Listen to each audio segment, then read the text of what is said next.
What's going on, everyone? So, Brandon Ingram is likely playing his last season for the New Orleans Pelicans. There is more and more of this growing sense that, hey, they're going to trade him at some point this season. They're not going to just take back anything, right? They don't want to mess up kind of like what they're trying to do. They still want to be competitive. They don't want to completely reset, hit the restart button. But if they can get, salary relief or a nice piece or return that kind of makes sense for them, then yes, they will make the move. Brandon Ingram's not going to cost much.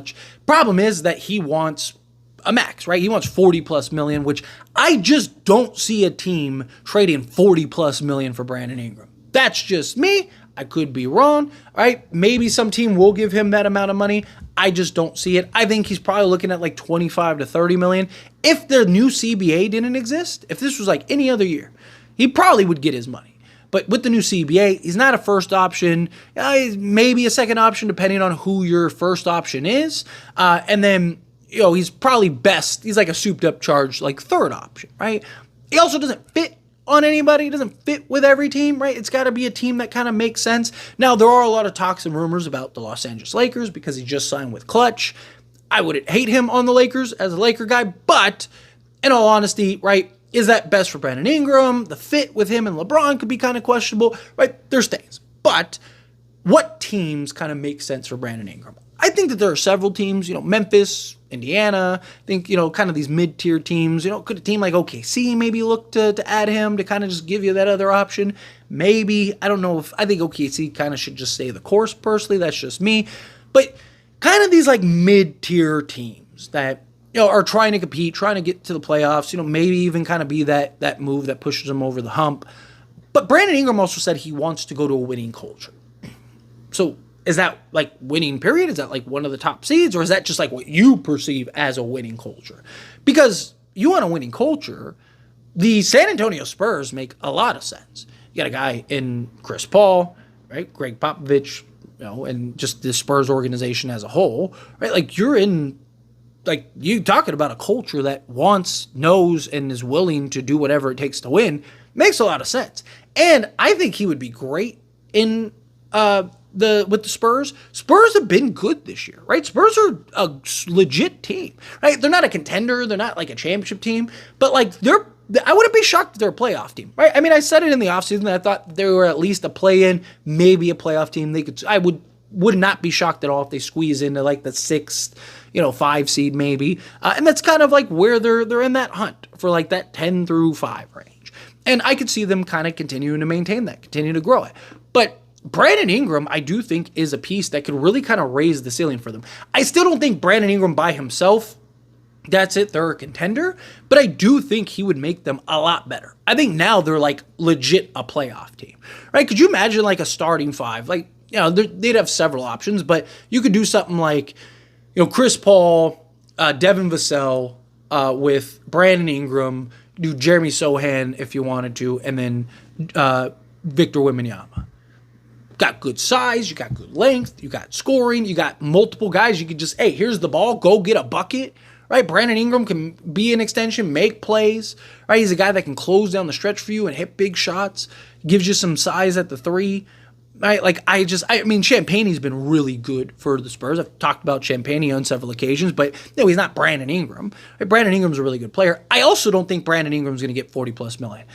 And I also think it'd be kind of a win-win for the Spurs, right? Because if it works, great, you could re-sign him, right? Re-sign him to 4 years, 120 million, or 4 years, 100 million, somewhere in that range, right? You could even do something where you're front-loading the contracts, right? So, maybe he's getting 120 million over the course of his contract, but the first 2 years are 40 million, right? Because you got to keep in mind, Victor Wembanyama is dirt cheap for at least the next 2 years, right? After this year, right? He's making 13 million, I think, next year, and then 16 million, something like that, right? So talk about a guy that is making pennies. So you could kind of front load the contract if you wanted to where now, on the last 2 years or whatever, Brandon Ingram's making 15 million or 20 million or whatever it is, right? You could kind of do something like that. I don't hate that idea. Or you could just do a straight clean cross kind of transaction and then go look to get that other piece.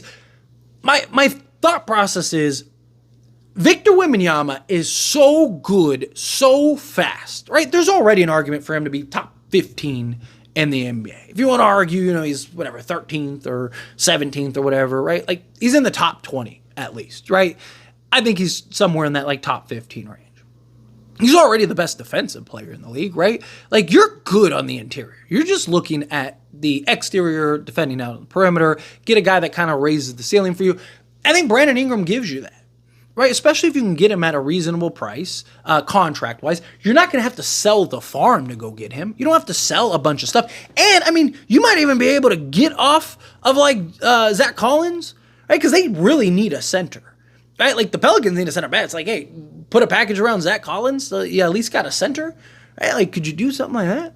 Just saying, like, that could be huge for the Pelicans, or for the Spurs, right? Like, point is, like, you could put together a package necessary to go get that, right? Keldon Johnson and Zach Collins and whatever filler to go get a Brandon Ingram. I think you're in good shape, right? Because, like, at that point, you don't need Johnson anymore, right? Because you'd have, like, Champagnie still. You have Zohan. You have guys that can kind of fill in. And then with Brandon Ingram, he could slot in essentially 2 through 4, right? You still have Harrison Barnes, right? You got players, pieces, and needs.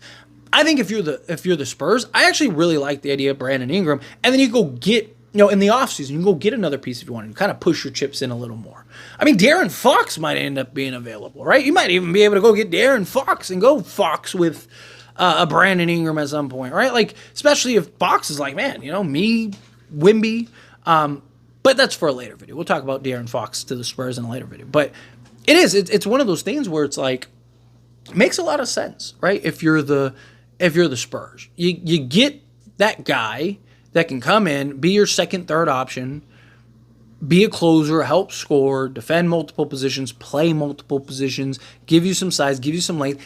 It's not going to cost you everything you have to go get him, and then you can kind of still kind of run the course, finish out this season, kind of see how it was. If Brandon Ingram works, great, you resign him. If he doesn't, you could just let him walk, and you cleared off even more salary.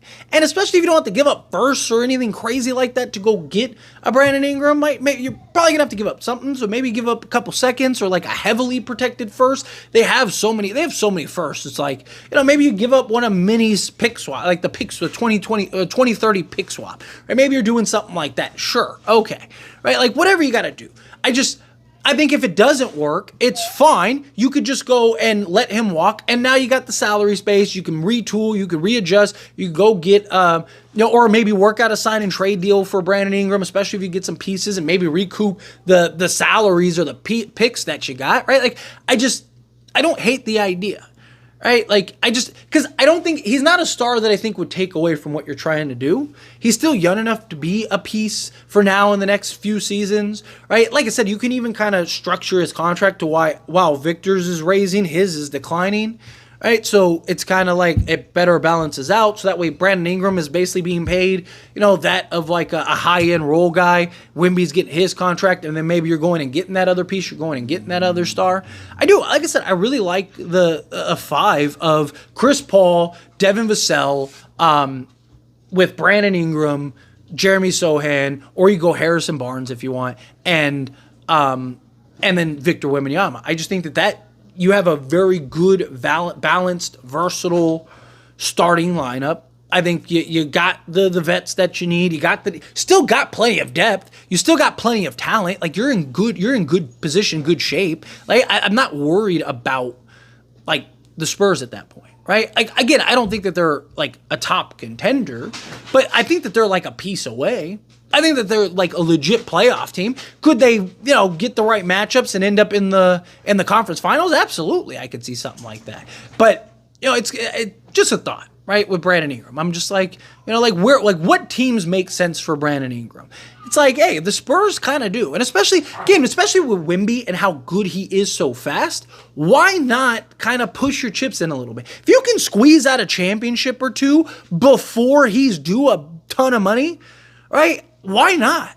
Right? If you can go win a chip or two, like, why wouldn't you want to do that now and then figure it out when Wemby starts to get that money? Because he's going to be cheap for a while. Like even once after, that $16 million season and he gets paid, he's not going to be getting 60, 70 million, right? Like he's still got a ways before that. So I think they're in good shape. But as always, this is a discussion, so I pass the question on you. Let me know your thoughts and opinions down in the comments below. What do you think? How do you feel? What are your thoughts? Do you love the idea of Brandon Ingram? Do you hate the idea of Brandon Ingram? Kind of indifferent. You kind of like, hey, it may be worth a shot, maybe worth a look to see if maybe you can if it works, right? Great. If not, you just kind of let them walk and you kind of retool some stuff, kind of restructure this team however you seem fit, however you want, right? Again, I think it's a win-win for the Spurs because you're not going to have to. The thing is that Brandon Ingram, you're probably going to be able to get pretty cheap.